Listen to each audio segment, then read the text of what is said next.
როგორ გავუმკლავდეთ მუდმივ შიშს ახლობლებისგან. როდესაც სიყვარული კი აღარ არის, არამედ შფოთია. სადღაც წავიდა ახლობელი და აგეკვიატად რამე რომ მოუვიდეს, ტელეფონზე რატომ არ პასუხობს, ნეტავ რა მოხდა და ასე შემდეგ. ეს შიში ძალიან ბევრისთვის არის ნაცნობი, განსაკუთრებით დედებისთვის და მათთვის, ვინც უკვე დაკარგა ახლობელი. ხშირად გონიათ, რომ შფოთი ზრუნველობის ერთგვარი გამოვლინება და სიყვარულია.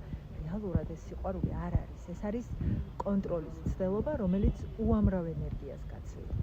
გაუცნობიერებელი რწმენა, რომ თქვენი შფოთი მათ თითქოს და იცავს. ალბათ გაგიჩნდებათ კითხვაც, თუ როგორ მოიქცეთ. პირველი, რაც ძალიან კარგი იქნება, არის ის, რომ შეცვალოთ თქვენი შფოთი, თუნდაც ერთგვარი დალოცვით. ნაცვლად ფიქრისა, ვაი თუ რამე მოუვა, თქვით, მშვიდობა გქონოდეს.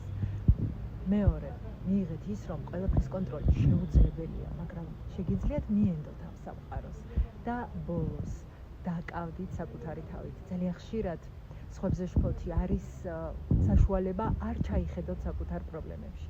და სულ ბოლოს ძალიან კარგია თუ აზრობრივად გაუგზავნით ადამიანს სიყვარულს, მაგრამ მიეჯაჭვებით შედეგს და გახსოვდეთ, რომ ნამდვილი სიყვარული დაკარგვის შიშში არ არის, არამედ გაშვების მზაობაში.